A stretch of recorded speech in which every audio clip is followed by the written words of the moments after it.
call this meeting to order at 5:33. Can I get a roll call? Commissioner Brewer, Here. Commissioner McDaniel, Here. Commissioner McCowan, Here. Commissioner Jablonski, Here. Commissioner Byrd, Commissioner McClure, Commissioner Griffith, Here. Commissioner Kendall, Here. Commissioner Parker. Here. We have a quorum. All right. It is that time of the year, and we're going to have election of officers. Are there any nominations for the chair, vice chair, and secretary?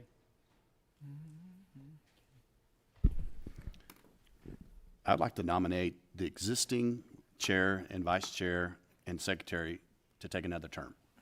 I second that. Who doesn't want So we have a motion and a second. And let's all vote. You may now vote.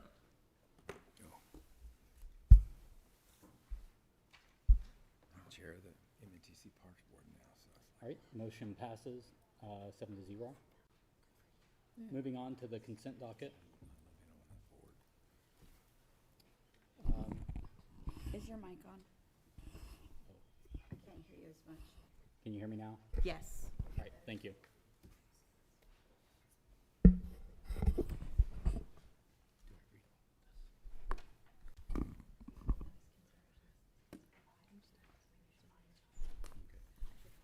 All right, consideration of item 2, the minutes. Consideration of approval, acceptance, rejection, amendment, and/or postponement of the minutes as follows. Planning Commission meeting minutes, January 8th, 2026. Does any member of the commission wish to remove any item from the consent docket? No. Does any member of the audience wish to remove an item from the consent docket? If so, announce which items are being pulled to be discussed in their regular order. No? All right. Can I have a motion? I make a motion to approve the consent items. I second it.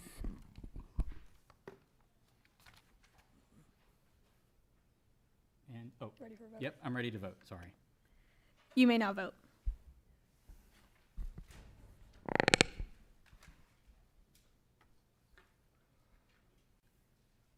Oh, and the motion passes 7-0. All right. Moving on to the non-consent items. Item 3, consideration of approval, acceptance, rejection, amendment, and/or postponement of Ordinance O-2526-40, an ordinance of the Council of the City of Norman, Oklahoma, amending Section 36-201 of the Code of the City of Norman so as to remove 1010, the Rev. Lot 1, Block 1, and a tract of land in the northeast quarter, NE/4, of Section 6, Township 8, North, Range 2, west of the Indian Meridian to Norman, Cleveland County, Oklahoma, from the R1 Single Family Dwelling District and the R3 Multifamily Dwelling District, and place the same in a SPUD, Simple Planned Unit Development, and providing for the severability thereof. 1107 through 1111 Chautauqua Avenue, and 601 through 615 Hoover Street.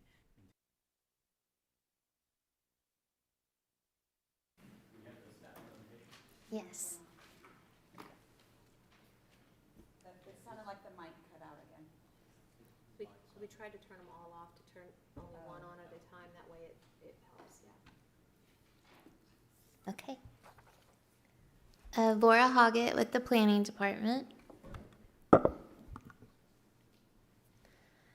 So we have an application for a simple planned unit development between Chautauqua and College along Hoover. The current zoning is R1 and R3. There's mostly R3 to the east and the south, and then R1 to the west with some R1, RM6, and R2 to the north. So in the AIM character area, this does not have a designation.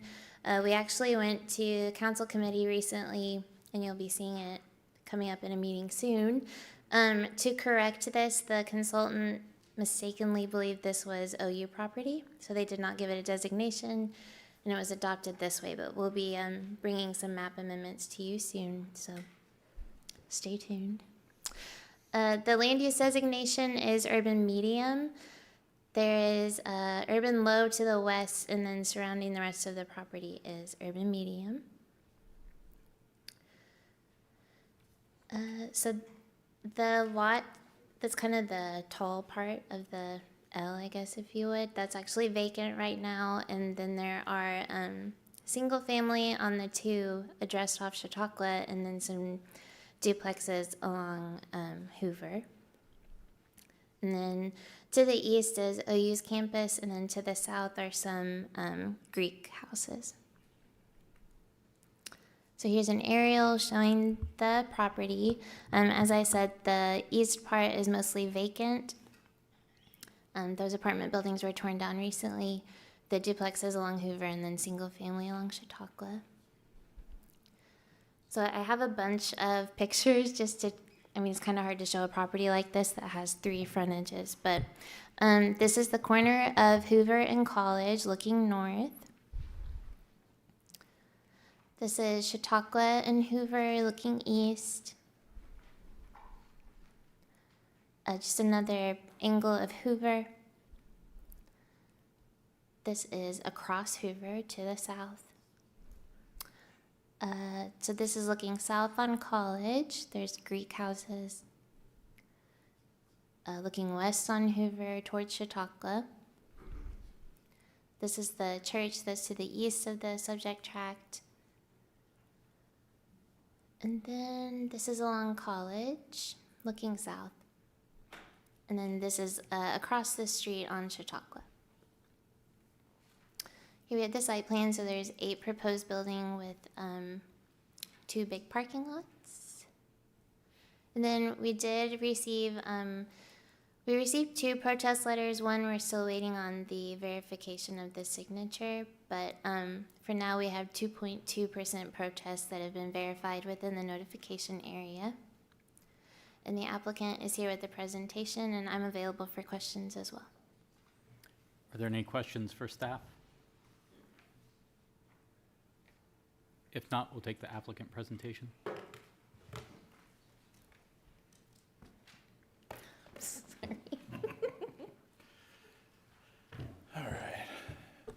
Good evening, Commissioners. Matt Peacock here with Peacock Design, representing the applicant. Let's see if I go, okay. First thing I want to notice, or want you to notice, is the different property addresses on the screen here. The 1111, 1107 Chautauqua property is one that you saw back in October and November of last year. We met with the residents multiple times in an effort to address their concerns. We expanded the project to include the Hoover properties and the College Avenue properties. So just wanted to kind of let you know why the addresses were added. This was the original project. The resident concerns were that we did not have enough parking. Originally, we had proposed 24 units and only had 21 parking spaces to serve those. There was a single access point at Chautauqua that was pretty contentious. We were utilizing residential polycart trash service instead of commercial service. There was some pretty reduced setbacks at Chautauqua, 3-story height at Chautauqua, and we had 85% impervious coverage. So this project, it includes these other Hoover Street and College properties. As you can see, the Chautauqua properties are zoned R1. Hoover and College are all zoned R3 currently. Again, you can see on here existing R1, R3, future land use is urban medium. Why the R3 is important is all those green properties you see on the screen there, those are all allowed to do 3 stories by right. So that means that you could build a 3-story project on those properties without coming to Planning Commission, City Council, or asking for any special approvals. And so I know that on the 1010 College property, there is actually an approved project. It's a 3-story project. I believe it has close to 20 6-bedroom units in it. And so it's very much a student housing project. And we are trying to do the exact opposite, not do a student housing project. So A.M. Norman, you guys are all familiar with this. I won't get it too much in depth, but it is urban medium.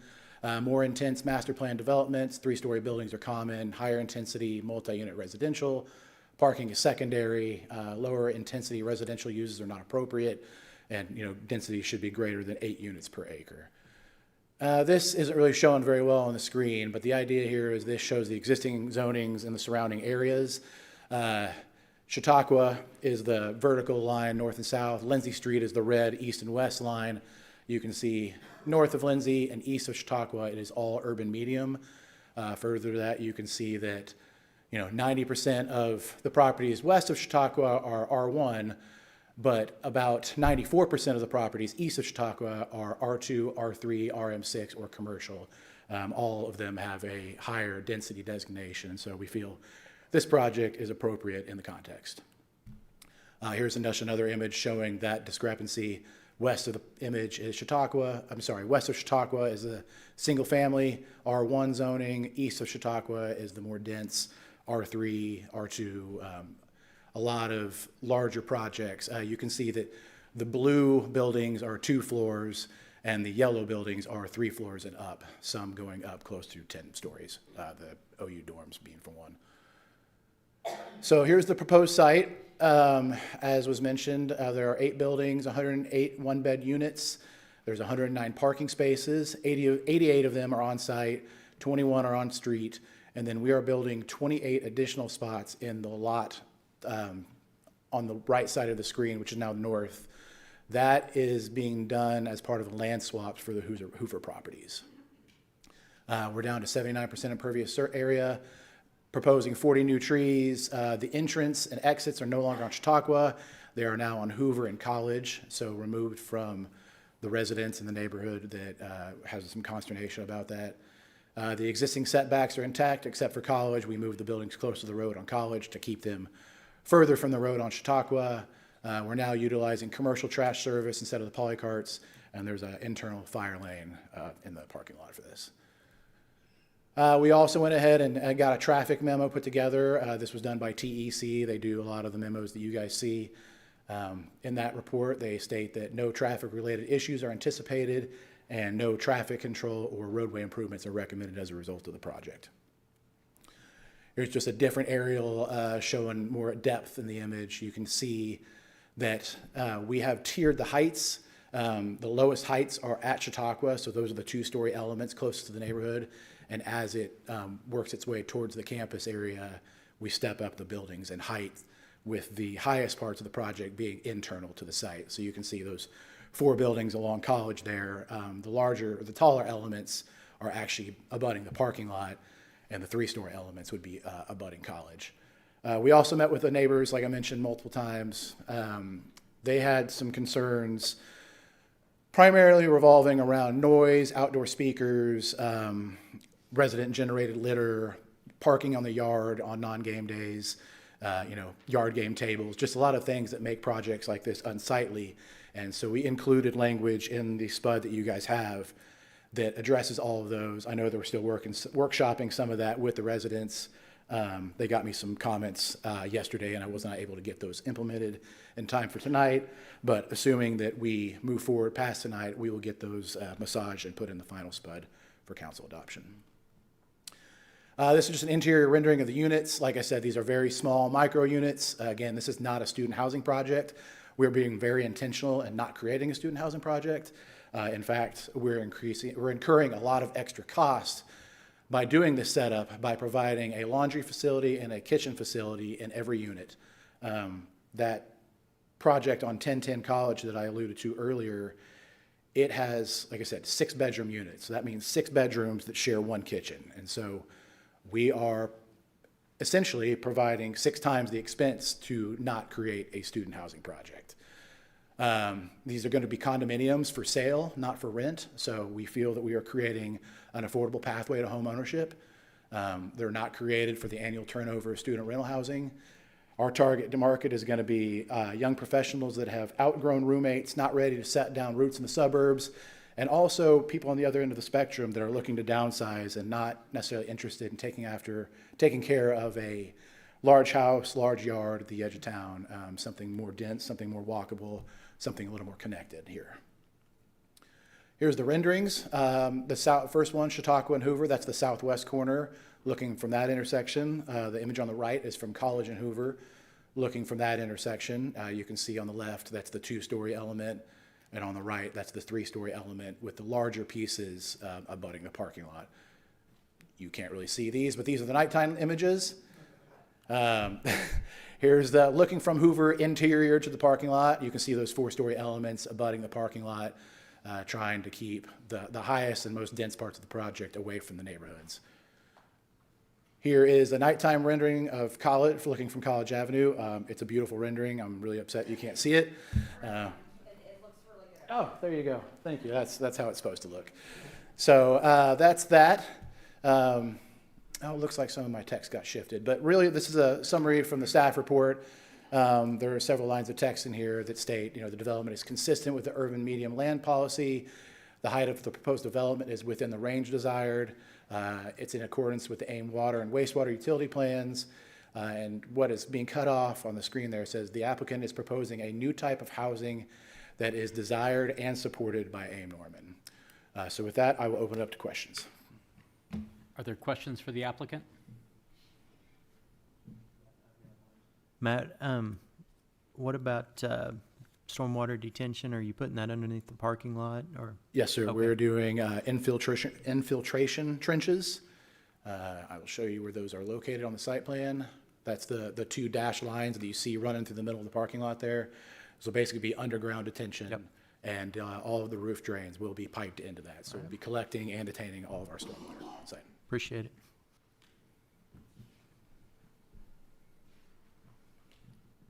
No other questions? All right, are there audience comments? Oh, sorry. The cost per unit? We're still working through that. When these were for rent, we were looking at about $800 to $900 a month for the micro units. And so I would anticipate a mortgage payment would be in that same realm. Our strategy is going to be, assuming we achieve approval, we're going to do a pre-sale on the project and kind of test the market viability, see what the mix of the units needs to be, and really kind of go from there. Thank you. Yep. Are there any other questions from the commission? If not, we'll move on to audience comments. I'll start with the people who've put their name down on a slip of paper. If you haven't yet, you're welcome to go put your name down and bring it up. And then after these two, if there are any other comments, you can just walk up to the microphone. Our first name is Michael Carter. And I'll remind you, you have 3 minutes to speak. If you would like a warning, a 30-second warning, let me know. And otherwise, I'll just give you the full 3 minutes. No, that's fine. Mike Carter, 1124 Chautauqua, across the street from the development. I'm glad that that's up there. This is a better project than the previous one I appeared here to speak about. There's no question. We have talked to Matt Peacock quite a bit about this. And I think there are ways, at least from the perspective of the neighborhood west of Chautauqua, that this can be worked out.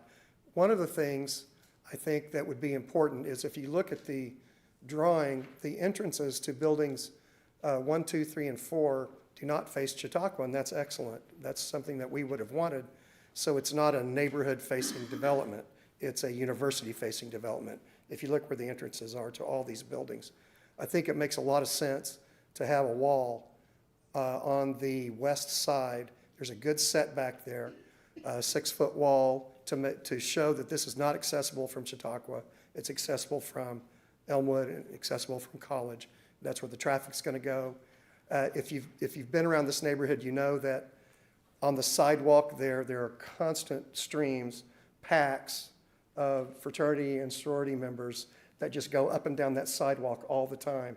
I would love for them to look at that and say, that's not a place we're supposed to go.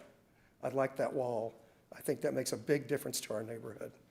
There are other things I think some of the other residents will talk about, but maybe the most serious thing is this. This is a development that's much more in line with, I think, what the neighborhood can appreciate. But what I'm worried about is Chautauqua being just a do not pass line. We have tonight with us, we have one of our most prominent real estate developers right here, who's a very smart business person who is in charge of the properties across the street from this on west side of Chautauqua that are rent houses. And if this development is as successful as I'm sure that Mr. Miller and Mr. Peacock want it to be, then why wouldn't a smart business person like Judy Hatfield want to say, hey, why can't I do that? Let me do it on this corner right across the street from these two things. You let them do it, 40 feet away from me. And I think you would see a revolution then of the neighbors if this kind of thing happened. So those two things are my two most prominent concerns among parking and other things. Thank you. Right, the next.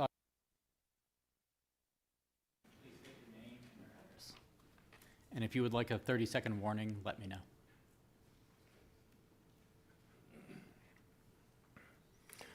Good evening. I'm Fred Schmidt, and I'm a member of University Lutheran Church at 914 Elm Avenue. And I'd like to share some concerns that the council and congregation have regarding this development. The church is not opposed to the provision of condominium units on the site. However, we have a lot of concerns about the SPUD narrative and what it's allowing in terms of development here that is not allowed in a lot of the adjacent type of R3 categories of districts.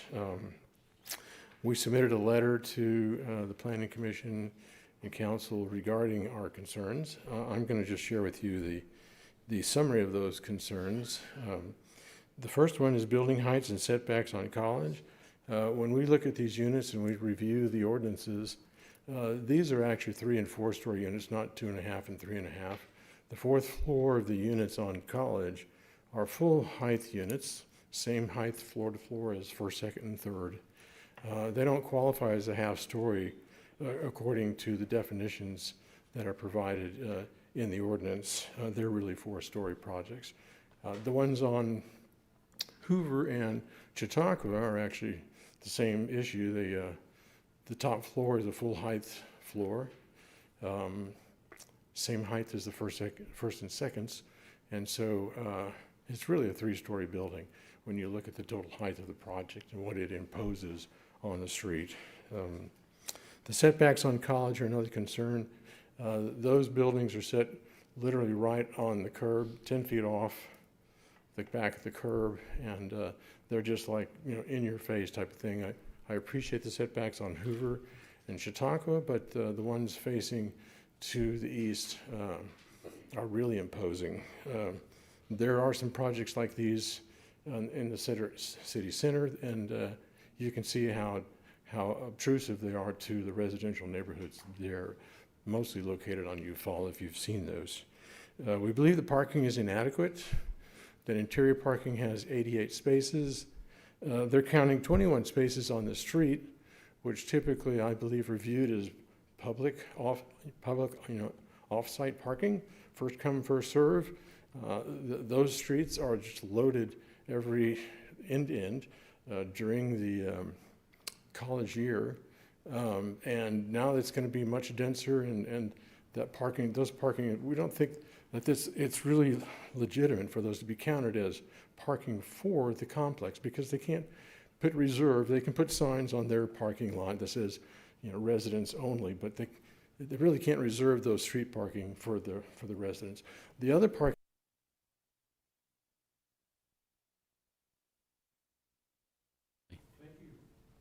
Thank you. Please read our letter. Are there any additional audience comments? Sure, come on up. Just state your name and address, please. And if you'd like a 30-second warning, tell me. No, my name is Barbara O'Brien. I also live at 1124 Chautauqua, across the street from this proposed plan. My husband forgot to say a couple of things.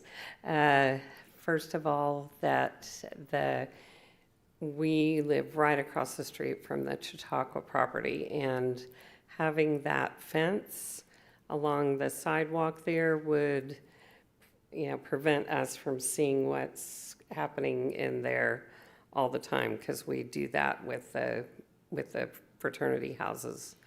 So, and there is a fence that essentially almost goes all the way to the end of the campus property with the other fraternity houses that are located along Chautauqua. What was the other thing? No, there was something else. Oh, that we want to make sure that they were the owner, that the owners reside in the condominiums as promised. they are not rental properties. Thank you. If there are no other audience comments, we'll move on to Planning Commission discussion.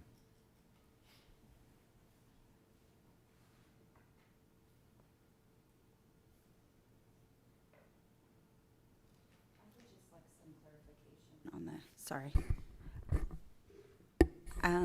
I think it's probably for the staff, yeah. Can I have clarification on the story height ordinance he's referring to? In the public's,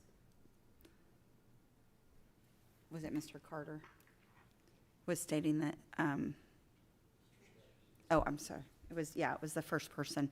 He was saying that based on the ordinance, that the story height of what's in the plan is higher than what our ordinance says it can be. And I'm not remembering a max on that. Do you mean the actual height of a story or the Of each number story, of yes. stories? So like in the zoning code, Yes. there is actually not a specific height listed for a story. It defines story essentially as from the floor to the ceiling. So it's, Of each, it's of not each, super helpful. yeah, of each living level. Yes. Okay. But there is not a footage. I think we had talked about this like 2 years ago. So Yeah. I just wanted to clarify. It had It's not on the changed. list for the new code. Okay. All right. Thank you. Yes. Are there other comments? Speak. Is it possible to go back to the slide that has where it shows urban medium density and His or ours?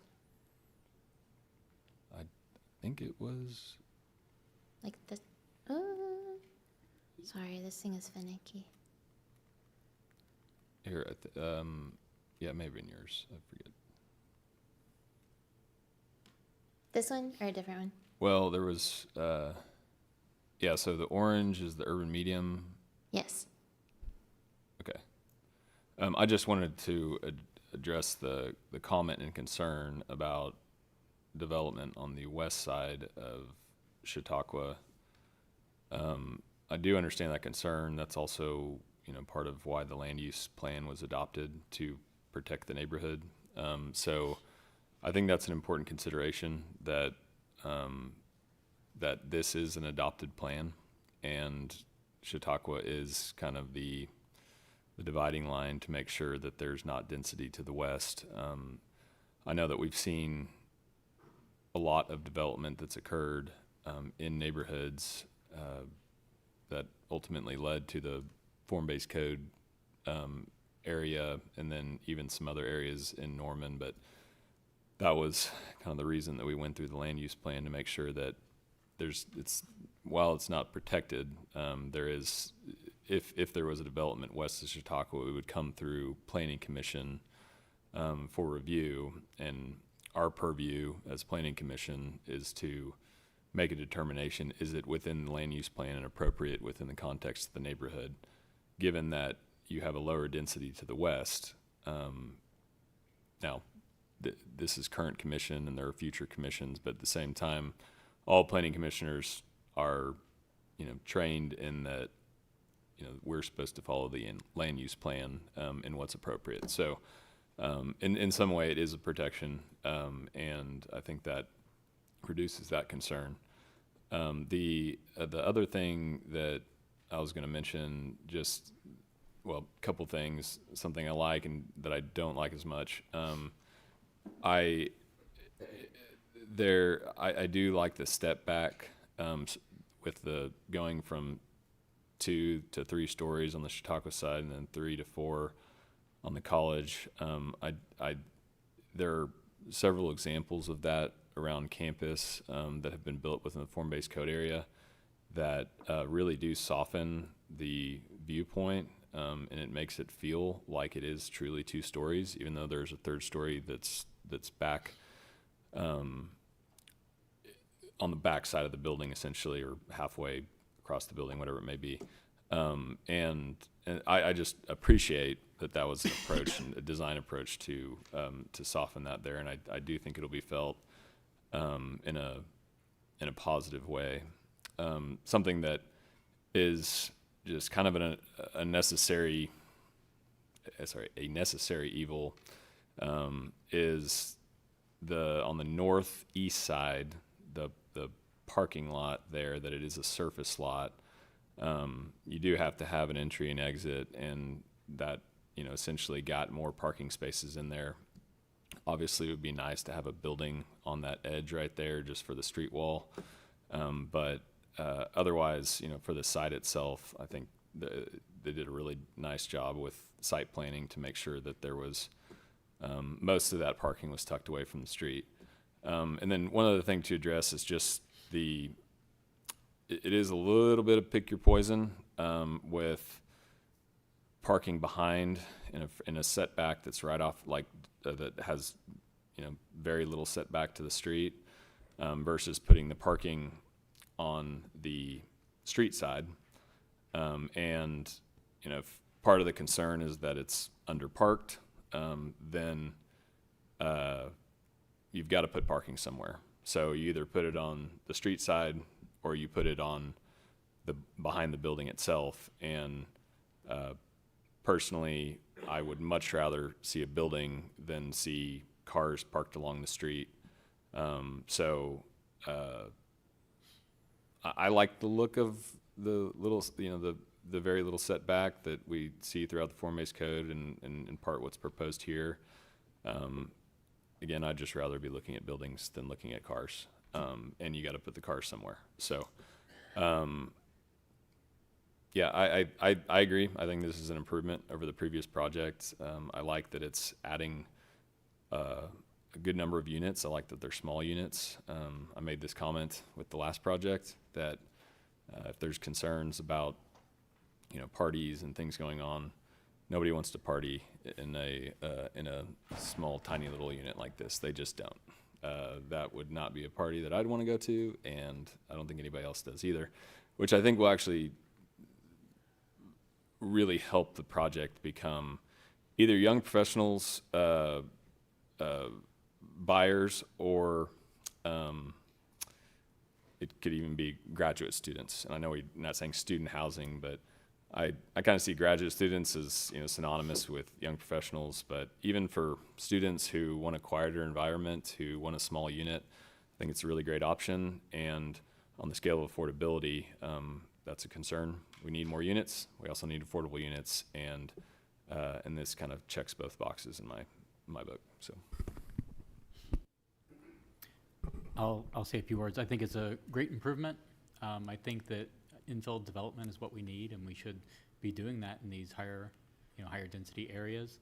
I don't want to repeat everything that Commissioner Brewer just said. I will repeat a comment that I made several months ago, and this is not about this project, but more about the way we develop the city as we have increased density. The parks are too far from this location, and the city has made some efforts to create some pocket parks to the north, and I think that's great. And as we densify and infill, I think the city needs to be thinking about this. How do we slice off a little piece here and there to have a small preserve for people to get away from the concrete? And in some parts of the city that's close by to here, that's one small lot. But this is something I think the city should continue to value. Are there any other comments from commissioners? Say, I think this is much improved. Like I like this setback, that there's more of a transition than there was on the last, and maybe it's just because it was smaller. It felt like forcing a good idea into not the right space. It's much more suitable, and I think this will be better for the residents that are in that family neighborhood across Chautauqua. I cannot talk today. So I like that you have been meeting with them regularly and taking their feedback and exploring other options. So good job.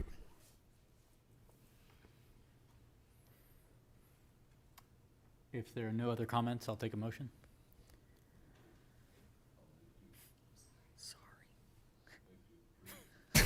Move to approve. There you go. Is there a second? Second. And a vote. You may now vote.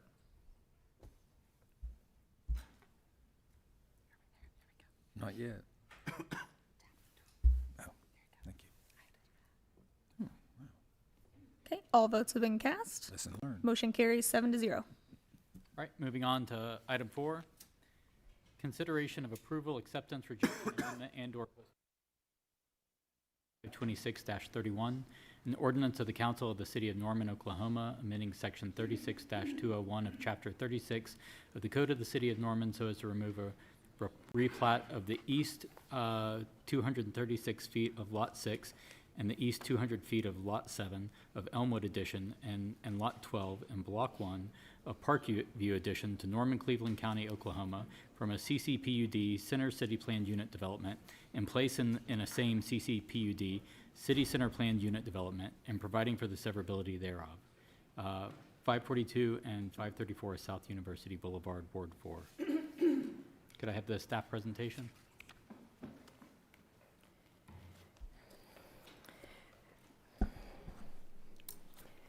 Good evening. Anna E. Starr with the Planning Department. And it's been a minute since I've done one of these in front of you guys, so bear with me. This is the subject tract. The existing Noun Hotel is located here. On the southern tract there, on the northern tract is where they'd like to expand into with an addition. Across the street is some multifamily and an office and a commercial parking lot. To the south is parking lots. And to the west is single-family homes. And then to the north are some duplexes. This is the AIM character map, so this is in the core. And then here is the AIM future land use map. So the subject tract is urban high, and this is a business, core business to the east there, and civic to the south, and then to the west is urban low. And this is I think I already did that. Oops, sorry. Let me go back. Let me go up. Sorry. Ooh. Yeah, this is the subject tract. And that just sort of shows the existing land use, which I kind of went over already. And this is the aerial photograph showing the subject tract that is going to be that is controlled by the ordinance that's proposed before you tonight. So it shows the existing Noun Hotel and in that tract to the north, which currently has a single-family house on it. And here are some pictures from, this is on University Boulevard looking north towards the Noun Hotel. It's a long track, so, and then here is the lot to the north where they want to expand onto. And for the expansion, they are proposing, additional guest rooms, an office, and then a meeting space or a ballroom space is what they would like to do on this. This is looking north, and you can see McFarland there in the distance and some multifamily on the right. This is looking south back towards the university. You can see kind of the commercial business to the left there, the Noun on the right. And then across the way is some of the multifamily and commercial parking lot right next to that multifamily, I think. Yeah. And then this is the site plan showing that where they'd like to expand into the north there with that building. It would be attached to the existing Noun. And with that, and this is the drainage plan. And then this is the this shows the again, where the ordinance will be controlling the CCPUD. So this is the extent of the CCPUD inside the red line there. So it is the noun to the south, the existing noun structure to the south, and then that expansion area to the north. And with that, and there is a protest from 2 of the properties for 2.4% within that notification area. So you can see it there on the map in the purple. And with that, staff forwards this request to amend the existing CCPUD ordinance 2526-31 to the Planning Commission for consideration and recommendation to City Council. And with that, I can try to answer any questions you might have. Are there questions for staff? I have one. I was looking at the signage part of the CCPUD. Yes. And it says, this is based on, this is a quote, this is based on the signage language of CCFBC, but in the event of ambiguity or conflict, this exhibit shall control. So my question is there conflict? So in everything they wrote, is there any conflict with what they're form-based proposing right now so they already have signage on the existing historic hotel structure, and on the new structure, they're not proposing any new signage on that building at this time in their drawings and such. They are asking for some temporary signage it's already allowed to have temporary signage on the hotel structure, and it expanded onto that additional lot. So I think if they proposed any, they're saying they're going to meet the exhibit in there, which is directly quoted from the Center City Form-Based Code sign language. Thank you. Any other questions for the staff? If not, we'll take the applicant presentation.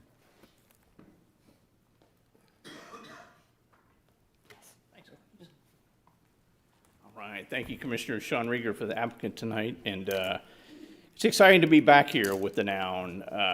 We were here at COVID. I don't know if anybody remembers that, but the last time we presented this project was on a screen with all of us in a bubble and looking at each other, and I think the crowd could come and they could come and stand in front of a camera in the next room and speak into that. You remember this, Jane? And I know we remember it. I was sitting over in my office on screen doing this. So, but what's exciting to be back here about is sometimes we come back with a project after it just never got going, and we're modifying the site plan, or because maybe just something didn't work. It's really nice when you come back with a project that was a raging success, that has done so well that they're ready to go to the next step that wasn't even anticipated at the time because it's gone that well. And that's what this project is. I'm here with the full Noun team. Mr. Scott Lambert, I think everybody knows. If you don't know Scott Lambert, he is happy to meet you and greet you and go talk to you and tell you everything about the Noun. A great champion of this project and the founder of this project who's brought his vision so far with this. Kara Shimkus Hall with GH2 Architects is with us as well, and Mohammed Khan, who did the civil engineering of the site as well. So I'll get into it in just a minute. I do want to quickly answer your question, Chairman Jablonski, about the signage.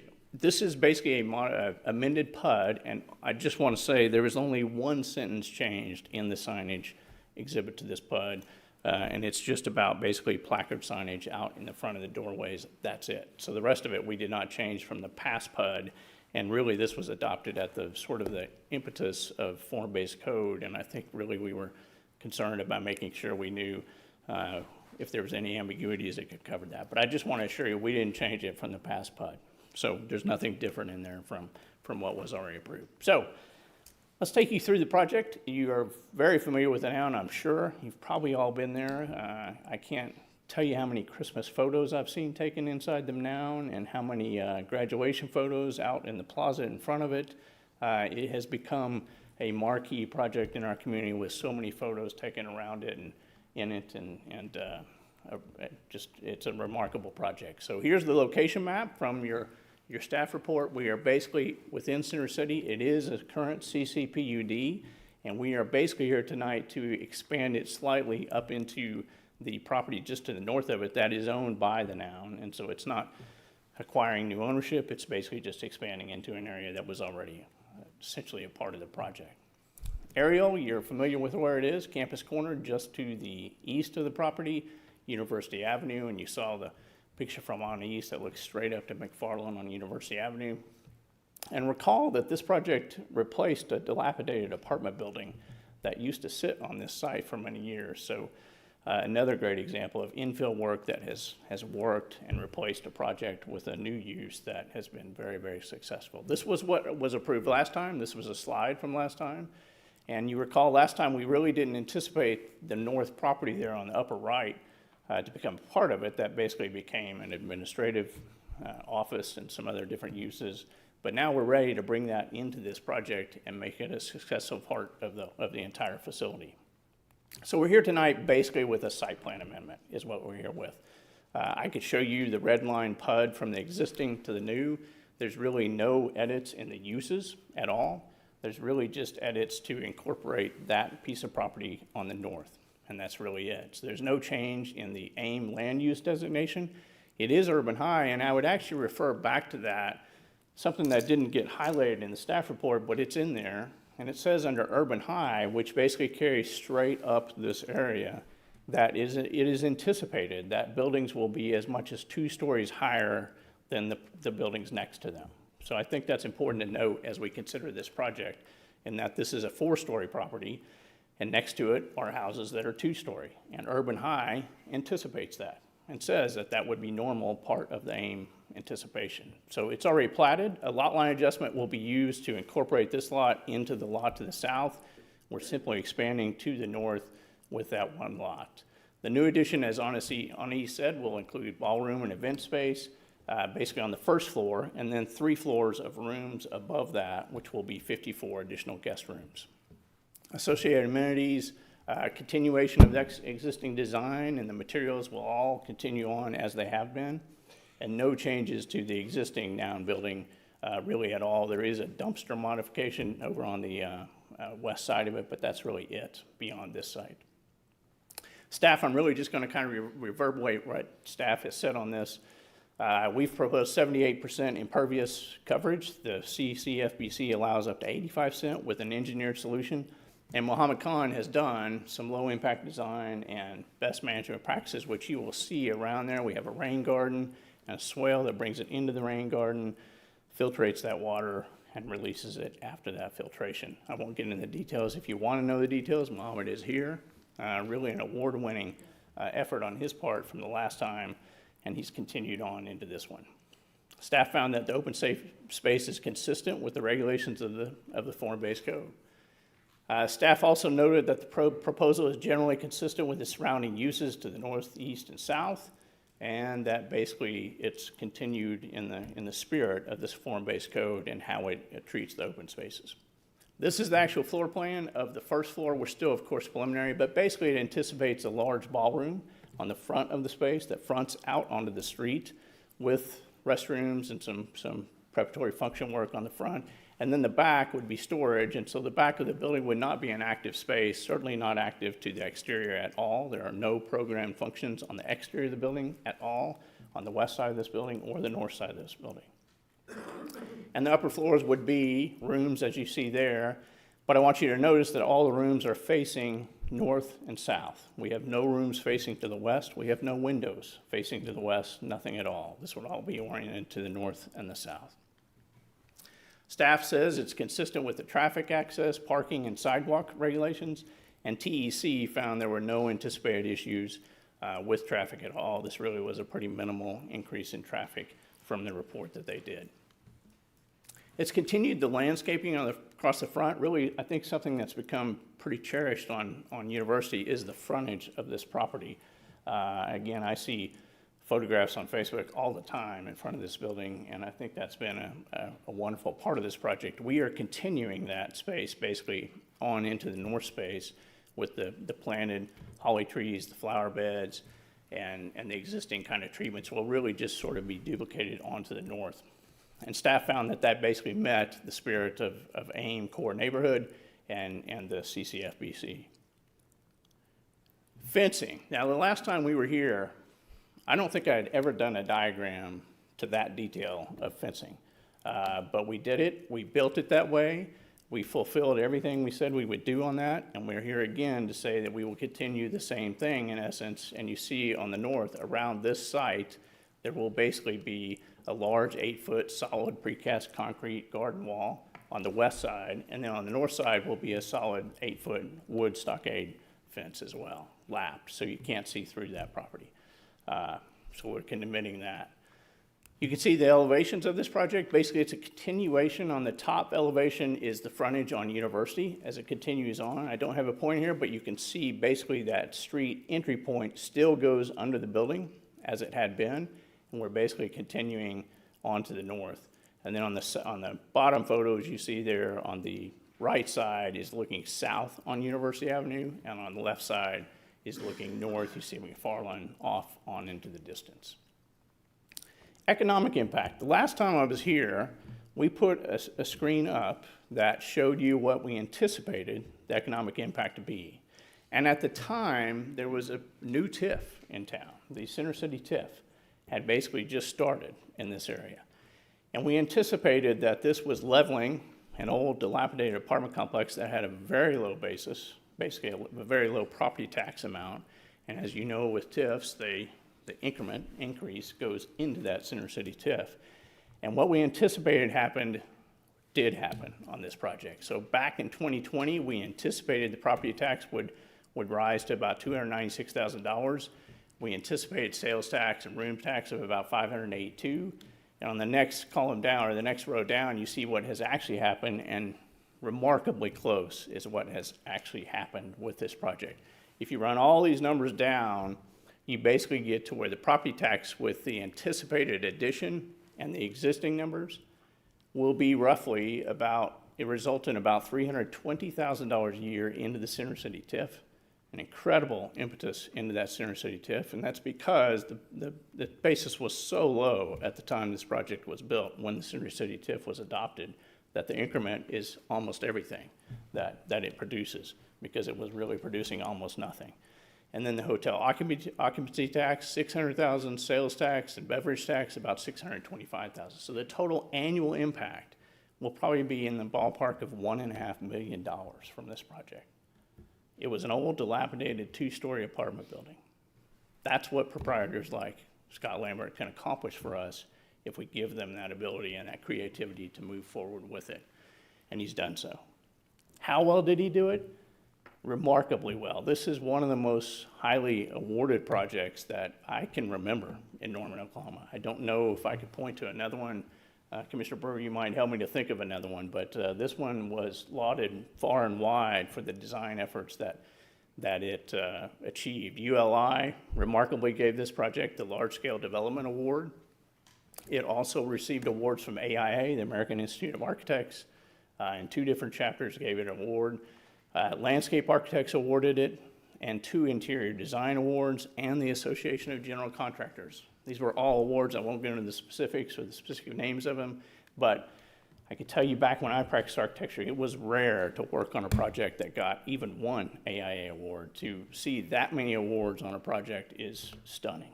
It's stunning. And that's what this project accomplished back then. It is the same design team. It is the same proprietor. It is the same effort that will carry through with this addition on into the north side. And one of the things I know Scott's very proud of, and the Noun is very proud of, is they were just named #1, the #1 best hotel in Oklahoma, and a gold badge winner in the 2026 U.S. News World Report Best Hotel Rankings. #1. There's only one, right?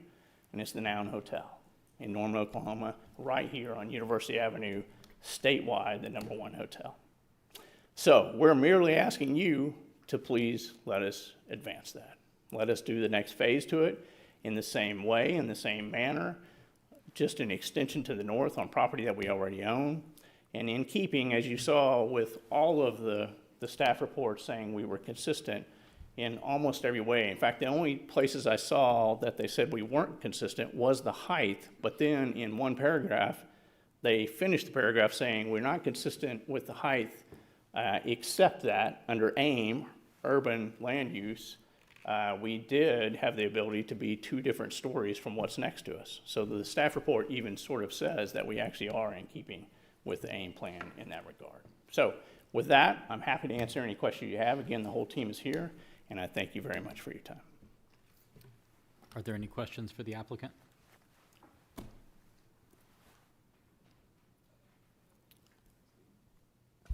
There we go. I had a couple questions. Just out of curiosity, the economic impacts, can you go back to that? If you Sure. can? So, the numbers down below, does that, like the 250 plus 70, is that existing plus addition? That's correct, yeah. The anticipated addition, estimated. Okay. Yeah.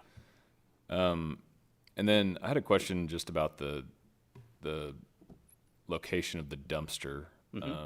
I heard concerns about the location there, and I was wondering why that was included as part of the plan, because as I understand it, it may not be necessary to do, but.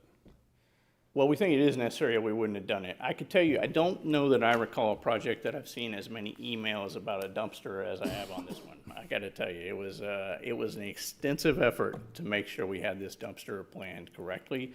That dumpster got moved around, I don't know how many times over the course of a few weeks in the planning of it.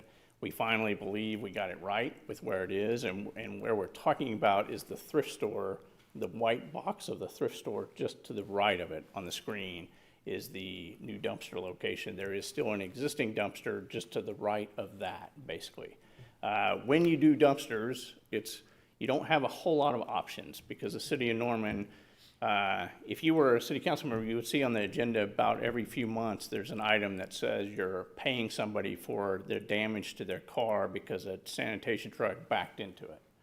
And so that's common, and so we are commonly faced with staff that make sure we put dumpsters in only very agreeable locations so that the truck can go in, pick it up, back up, and leave without hitting anything. And so it's become a big part of the planning process, actually. With every project we do, we work with city staff and the sanitation department, and they really sort of guide us on where they want that dumpster to go. So that was done on this project, pretty extensive effort. That dumpster moved around several places, and we felt that that was the best place for it, as the truck comes in, can take it out, and then leave out the north space.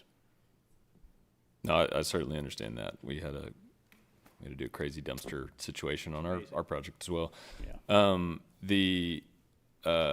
Just to clarify this, was that for an operational need to add capacity, or was that a staff-driven request to include an additional dumpster?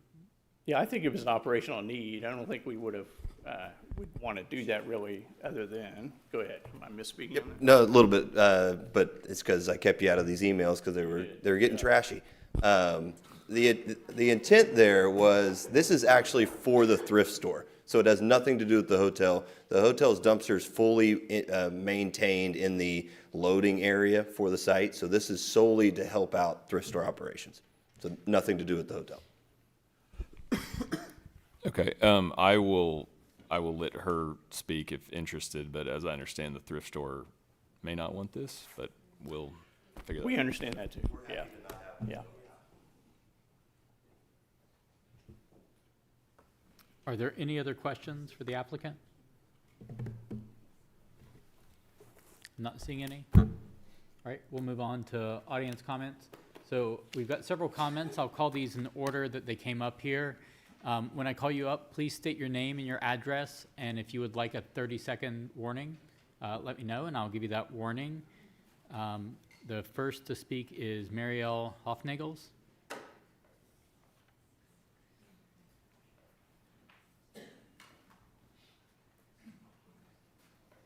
And did you have something you wanted to hand to the commission? My husband will. Okay. Thank you.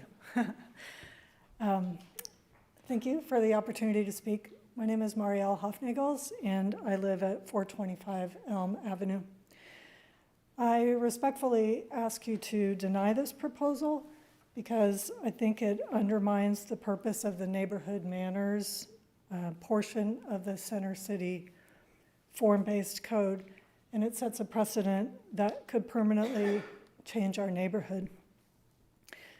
As far as I understand it, the code establishes a 30-foot height limit along University to protect single-family homes on Park from being overwhelmed by large new buildings.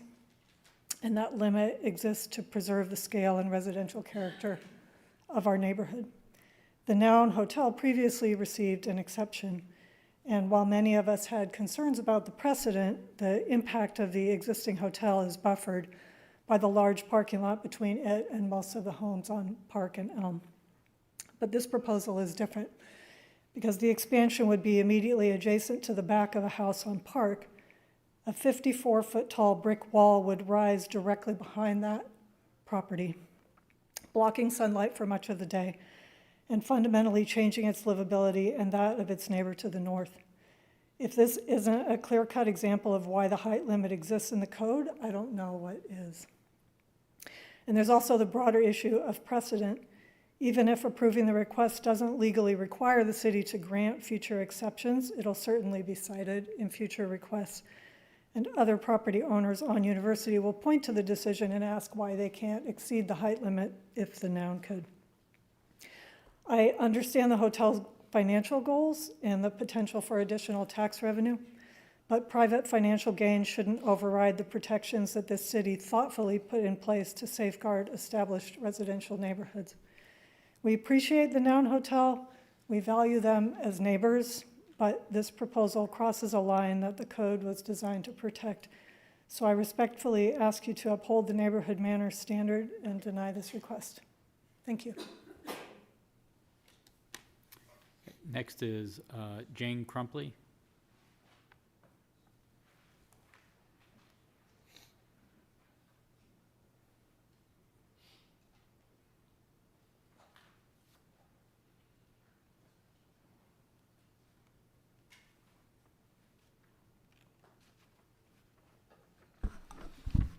Jane Crumpley, 423 Elm Avenue.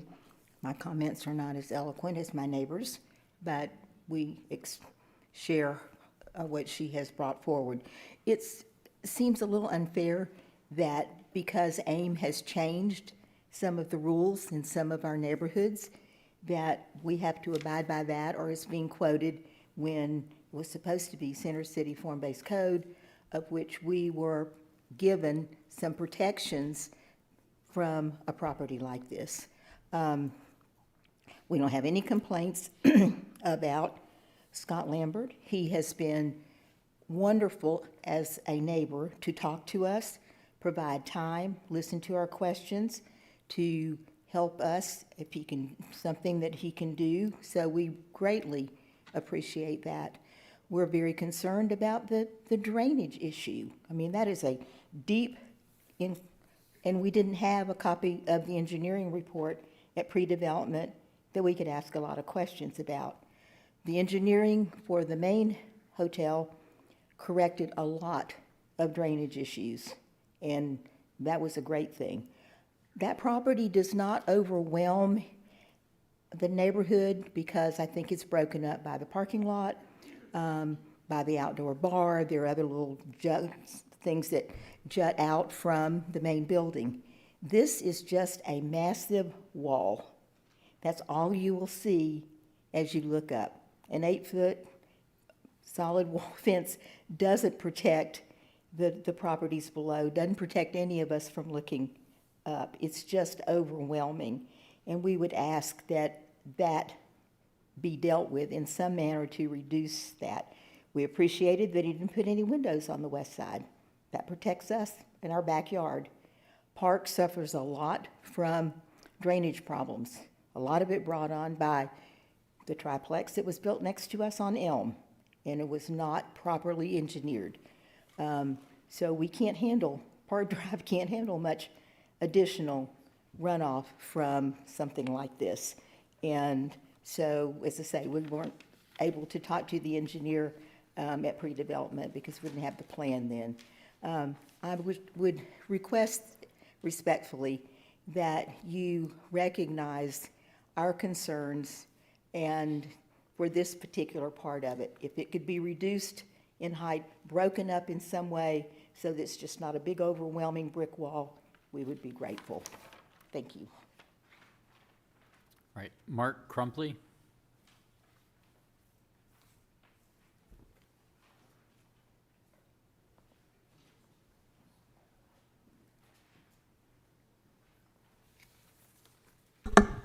Mark Crumpley, also 423 Elm. I'm going to probably just reiterate some of the previous concerns, but before I get started, I would like to say that despite my initial skepticism, the Noun Hotel has proven to be a good neighbor. Thank you, Scott. My concern with this project is the precedent it sets.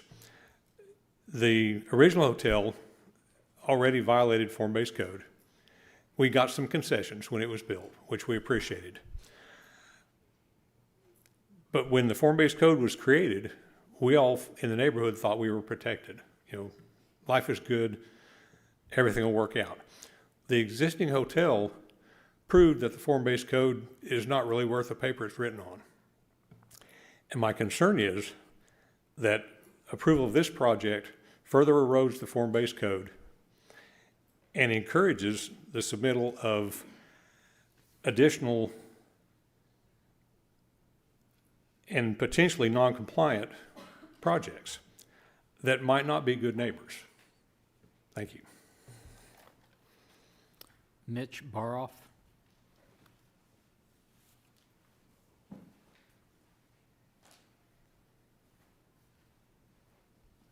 Hi, I'm the only protest letter. I'm Mitch Baroff at 421 Park Drive and 419 Park Drive.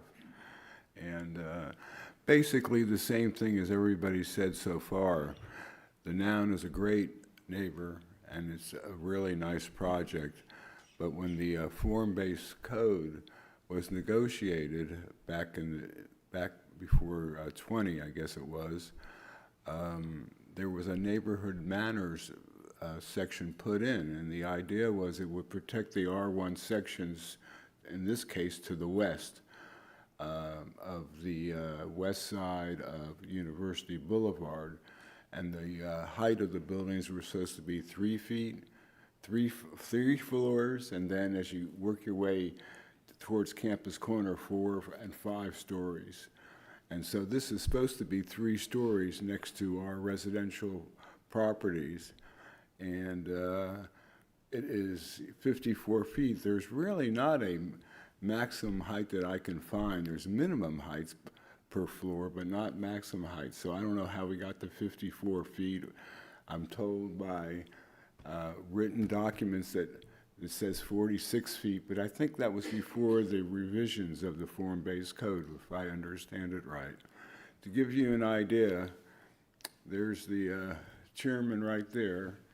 The back of that building is going to be right here, 17 feet from the back fence line, and that's 20 feet tall. It's going to be 50 feet tall. The form-based code says no construction within the property line to 50 feet, which is that glass wall right there. I think that's our biggest problem. It's the height and the encroachment of the rear yard side. Any questions? Okay, thank you.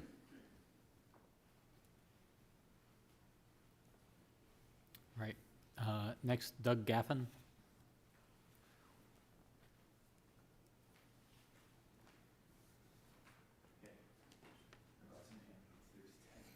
Thank you.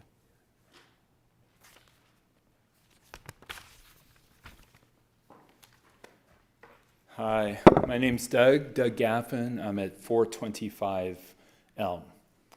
And I brought some handouts. And a lot of the things that you've already heard I concur with. I just wanted to go out there and try to draw it because we didn't see an elevation, unfortunately, from our side of the property. So you have 4 pages there. The first one is looking to the east. There's Paul Harris's house, and there's the Noun. And if you turn to the second page, it's just my renderings of a top-down look. There's one as it's proposed with the 54 rooms, and then there's just some ideas I put out there for a possible compromise. But if you go to the third page, I think you start to see the impact here. So in my really primitive PowerPoint skill set, I went out there and I tried to match up the site plan and an estimate of how high that building would be and what it would look like directly behind Paul's house. I think I underestimated it, actually. I think it's truly higher than that. So that's what I think is we would be seeing.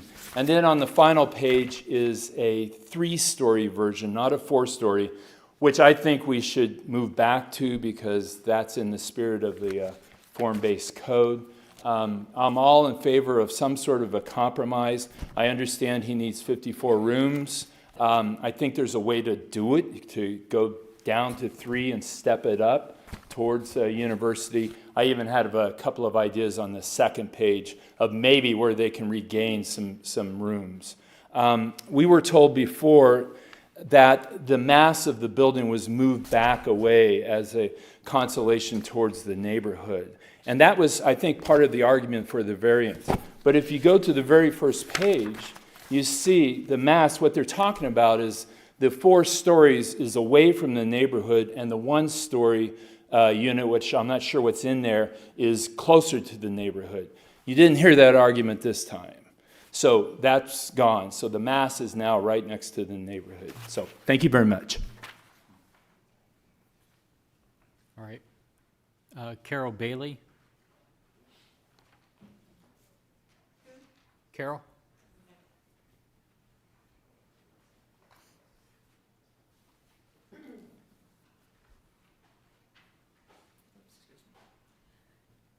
Carol Baylor, 2424 Cypress Avenue.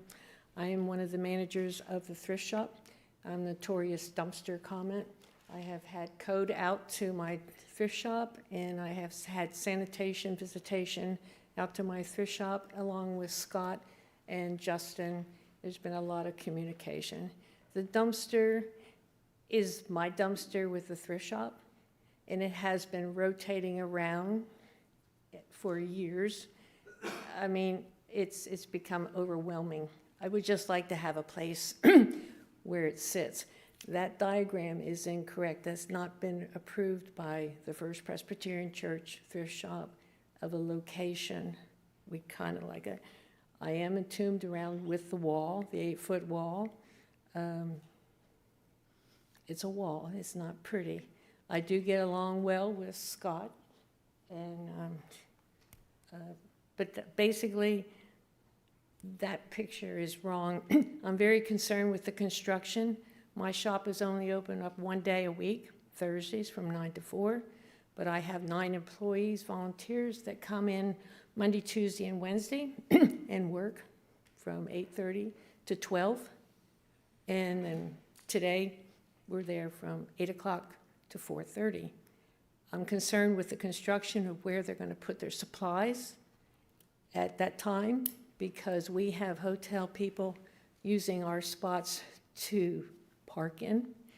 During Thursday, we were allowed 16 spots, and during the course of the week, we're allowed 8. Like I said, I have 9 employees that come in, volunteers, so I'm using one of his spots, you know. However, this mobile dumpster has been moving, and right now it sits on 2 of my spots that I'm supposed to be able to have for parking. The last meeting I had with Code and Sanitation, we walked through this location and we tried to come to a common agreement. And sanitation gentleman was going to go back to his truck driver and see the ease of going in. No, we don't want cars damaged. I don't want my car damaged, you know. But I also, how am I supposed to get to this dumpster? Scott would like me to use his dumpster, and he has a hotel that's full. Sometimes I have caught them coming wheelbarrows. Right now I have a bunch of stuff in my dumpster from Grandy's. I don't know how it got there. I didn't even have lunch today. So the idea of not having the dumpster here is very important to me. I need a dumpster. I'm 77.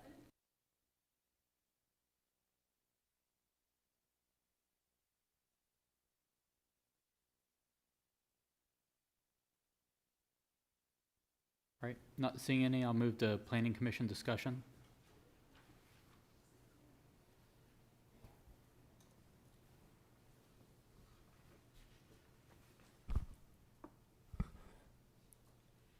Just to comment on the dumpster, I was reading back, I may have misunderstood. It's not removal of the dumpster, I guess it's the dumpster location. So, I think that's been addressed publicly. We'll do, hopefully that there's a compromise there that can be worked out. My only real question, and it's for the applicant, whether it's for the developer or the representative, is I'm just curious if a step back, like we saw in the previous application, has been studied, and if that still allows for either the number of rooms or the necessary return on this addition that's needed. So I'm just curious to hear more about that. And to clarify, I mean, like I'll have Kara come up and talk about it, because Kara's been working on this project. Okay. Kara Shimkasal, FAIA, by the way, is fellow of American Institute of Architects. And Kara, why don't you talk through how you've looked at it? Good evening. Thank you for having me. I'm Kara Hall. We have studied the massing of the building quite a lot. And with the number of rooms that are required to make the economics work from a construction standpoint, we can't go lower in the number of rooms, and the step back only would make the building taller. If that makes sense. Yeah. And so we have studied it. To answer your question, we've studied it a lot. And let me thank you, Kara. And I just want to say AIM was an extensive effort. I think we can all agree with that. AIM is the more recent document that has been adopted and put forward of anything we're dealing with anymore right now in the city of Norman. And this is staff's words on page 57 of your report. At the bottom, it says the proposed development features a 4-story building, while surrounding properties are 1-story and 2-story structures. The urban high character area, which is this area, allows for structures to be 2 stories higher than surrounding properties. That's AIM. We've come in front of you with AIM many times now, since it's been adopted. AIM anticipated this, and it has the separation point, just as the last project you asked about, that there was on Mr. Peacock's project. This is the same situation. The line goes right down, this area. AIM anticipates that we can be 2 stories taller than the properties around us. It's exactly what we've done. We haven't put it to 3 stories taller. We haven't tried for 5 stories. We haven't tried for 5 stories versus 2. It's 4 stories with 2 stories around us. AIM anticipated that. AIM is the more recent document. And so I think we have met the spirit of the most current planning in the city of Norman.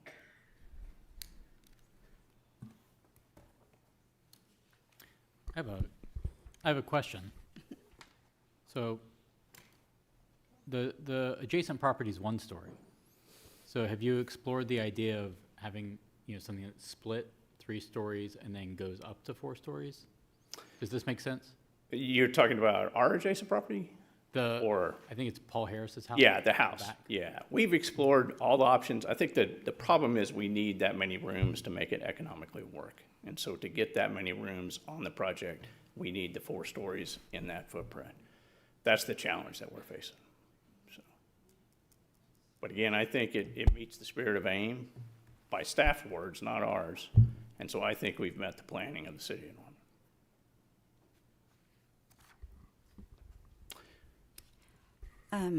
Tagging on the whole "did you think of" line of questioning, did you look at all at any designs where the ballroom was on the top floor and windows are set so the sill is higher, so they are letting light through.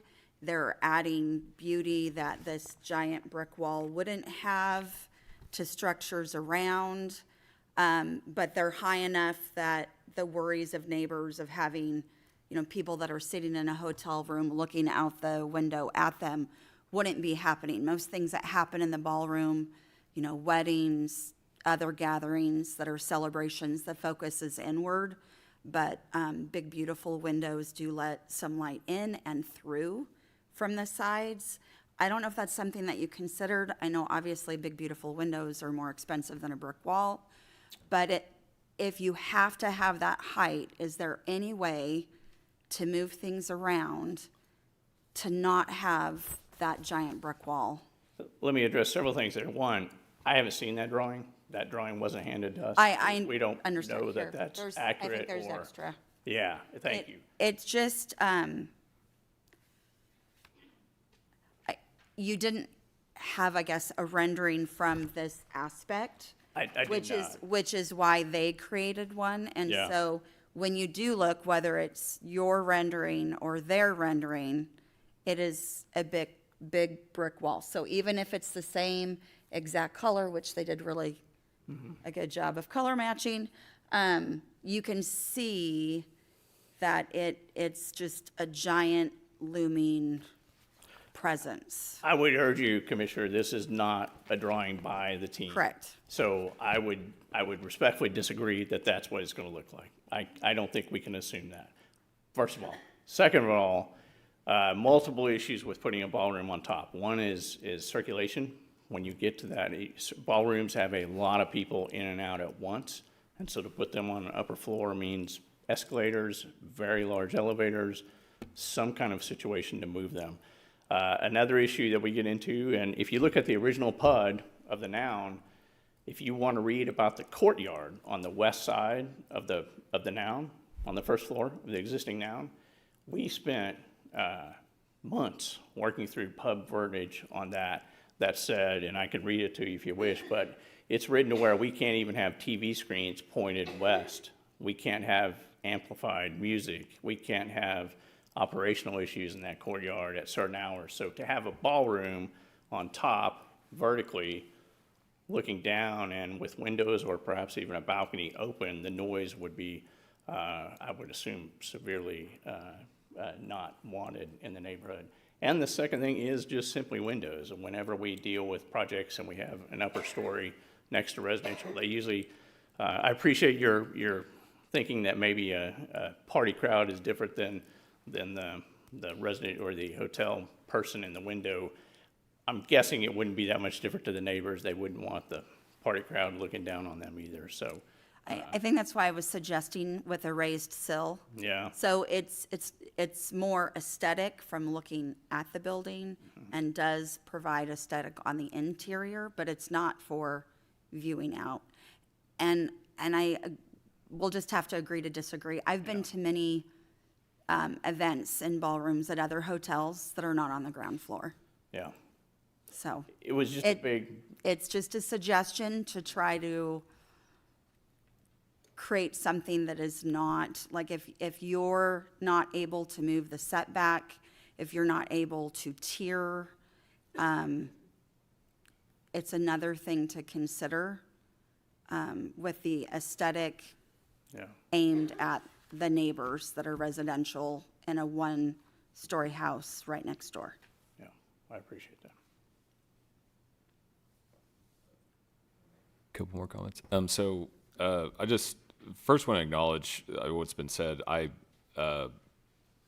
think the Noun is a beautiful project, and the stormwater plan on the Noun was one of the best stormwater plans of any development in the entire state's history, frankly. I think that I don't have any concerns about what stormwater will do as far as impact to neighborhoods, given that, to the developer's credit, he did everything that was proposed and more. And I think that he will acknowledge that the project went from good to great over time with suggestions, and part of that was the stormwater mitigation. So I'm feeling really good about that. And I think, and I also have confidence that given the first round, that we will have built exactly what's proposed. And I appreciate that because that does not happen often enough in the development world. It sounds like the economics of it are really important, and that makes sense to me. I don't know, if other suggestions may or may not work. I think my basis is let's figure out a solution to mitigate the impact of the massing as much as we can, whether that's different materials or a green wall or whatever that may be, to allow that massing to soften and disappear. If that is what has to remain, I think that there are appropriate solutions that may not be a step back in from 3 to 4 stories, but to Mr. Rieger's point, that it is the purview of the Planning Commission to determine if this is within the AIM Norman plan, and if that's appropriate, and given the if that's correct, the 2 to 4 story difference that's been adopted, then I think there are improvements that can be made, but our purview, it seems appropriate based on what's been proposed with the height. Again, I just think that whatever we can do, landscaping, green wall, different materials, whatever it may be, to soften that impact. It's a double-edged sword to remove windows because that creates more of a wall. I also understand why you don't want windows if you're a neighbor, because there's people looking out and looking in. And so, yeah, again, whatever we can do there. If I may, Commissioner, I appreciate that, and those words I read were staff's words on that page from AIM. So, and I looked it up today. Actually, when I read that, I pulled up the AIM document, and it does say that, actually, under the urban land use, urban high. I do just want to point out one other thing. There was effort to try to soften that edge, and if you look at right there basically is a tree wall. CCFB trees all across that back end will be planted, that then, of course, will grow up where they will provide that soft edge right behind that 8-foot precast concrete wall. So, so we have made an effort to soften that, and I think that will pay dividends over time. Thank you. I have a question about that tree wall. How tall do you expect them to get, and how tall will they be when you plant them? So how long will it take? Because if they grow up in 50 years, it's not going to do much to soften the look. Well, it's a 2-inch caliber requirement. We have a list on there from CCFBC. Basically, if you look at the back of the PUD, it has a list of species that we can pull from. We are fine to work with the city forester and get recommendations from the city forester. We've done that before, and they've been very helpful to us to talk with us about what's a good species to plant there, and we'd be happy to do that on this project as well. It's actually required. There we go. Required. I have a couple more comments. I think the Noun Hotel is great. I work at OU. It's a great addition to the community. I've never stayed there, but I've been to events. I've eaten there. I've talked to friends who, live and work in the area. We heard it tonight. Noun Hotel is a great neighbor. I used to live in the neighborhood, so I used to live a couple blocks from Dean Gaffin. I'm quite sympathetic to their concerns. When I lived there 20 years ago, it was a sleepier place. And I think what we're seeing is, just some natural growing pains and some tension. The AIM plan says that, we should aim for, more development, more infill, higher density. And then you have these neighborhoods that are quieter. And so, what do you do with this tension? I think Commissioner Brewer put his finger on some nice things. I might say it a little differently. Some of the proposals have been physical changes, but I might suggest artistic changes. there's an idea that you want to soften this wall somehow. I'm not saying I know how to do it, but I'm saying, one proposal was, cut it off and make it one floor for a little bit, or cut it off at 3 floors. But maybe there's a way to soften it artistically. The city has beautiful murals. I'm not saying you should paint a mural. I'm not saying that, but I'm saying that we have a tradition in the city of taking our taller buildings and turning them into works of art, and maybe there's something that would make the neighborhood feel better. It's not going to resolve the sunlight issue. I'm a gardener, so I'm quite sympathetic to that. But again, we have this tension where the city has planned on growing in certain parts, and those growth areas are going to bump up against the more quiet areas. And so I think the best we can hope for in these situations is to do it with good neighbors. And everything that I've heard, both before this meeting and during the meeting, is that the Noun Hotel is a good neighbor. So.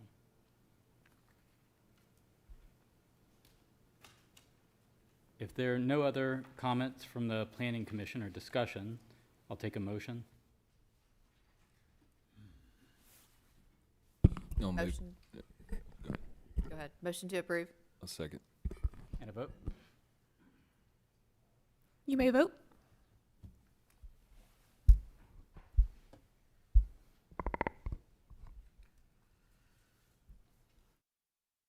Passes unanimously. Moving on to item 5, consideration of approval. Right now, it's not time for audience comments, but if you want to stick around to the end, we could see if there will be time for audience.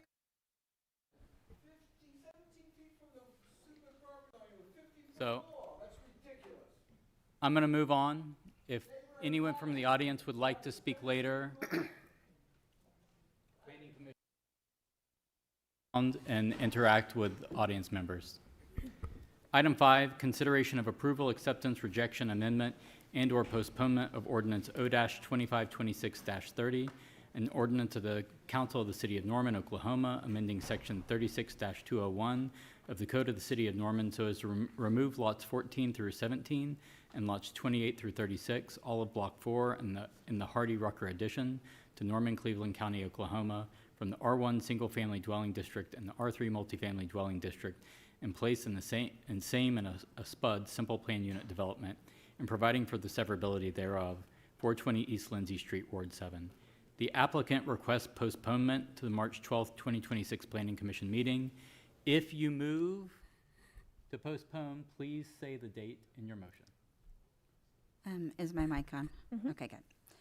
I move to postpone item 5 to the March 12th, 2026 Planning Commission meeting. Second. Is there a vote? You may vote.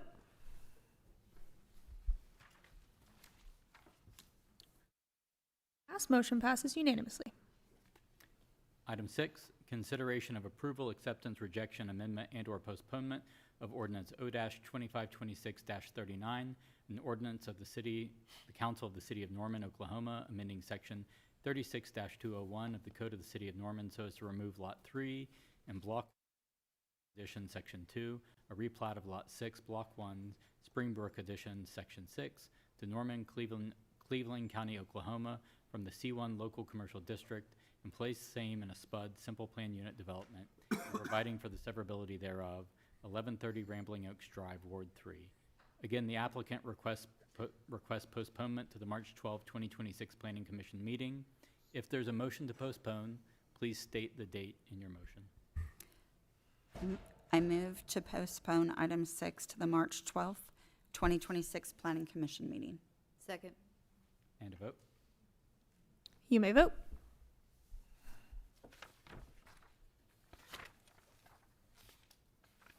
I think we're waiting on one person to vote.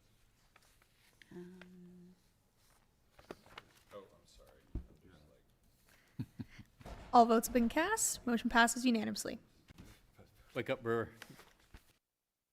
General discussion regarding warranting of traffic signals?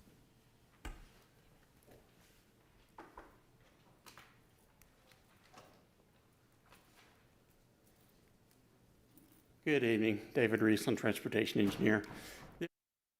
Up to some discussion we had at the December meeting about traffic signals, and I think Commissioner Brewer, you were probably one of the most vocal of all the commissioners.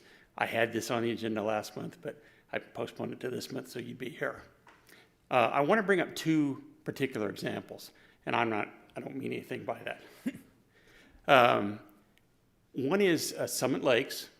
A very large traffic study was done or a traffic study was done for that very large development several years ago.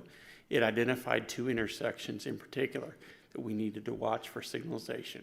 One of those was Alameda, Summit Lakes, and Lockwood on the other side, and 24th Southeast and Meadowood. We would never ask the applicant or the developer to come back and do a signal warrant study for us. We would do that in-house. That was one of the first things I started on when I came to the city in 2009, was to try to see if Alameda and Summit Lakes would meet traffic signal warrants. We studied it half a dozen times before it finally met. Once it met, we issued a contract for design, and then we started seeking funding for it. We found the funding. We had some traffic impact fees that helped with that. We're still watching 24th and Meadowood to see what happens there. Another large development that I wanted to talk about was this St. James Park. It identified 3 intersections on Classen that needed traffic signals. One of those was Classen and Ann Brandon. One was Classen and Renaissance, and the other was Classen and South Lake. ODOT did their project at Classen and Ann Brandon a couple years ago, where they channelized those left turns. We're not going to have a signal there. At that December meeting, we talked specifically about Classen and Renaissance and Classen and South Lake because of what's been happening around there, and would there be a need to signalize those. I told you in December that we would schedule the studies to look at those. We did those. They were completed earlier this week. Classen and Renaissance meets warrants right now. And if you think about the Renaissance intersection, you have Aldi on the north, you have Wendy's, Popeyes, Dunkin' Donuts on the south. All that traffic's coming back out on Renaissance, so it's increased the traffic volumes on Renaissance. I just sent a memo to the city manager today to authorize a professional services agreement with traffic engineering consultants to design that traffic signal for us. I forwarded the study to ODOT. Since it's their road, we're going to have an agreement with ODOT because they'll have to pay 80% of the cost, and they'll expect the city to pay the other 20%. We've been collecting traffic impact fees, so that's not going to be an issue. But again, we did the follow-up studies. We didn't ask the developers to do that. I wanted just to make sure that everybody understood that. Any questions?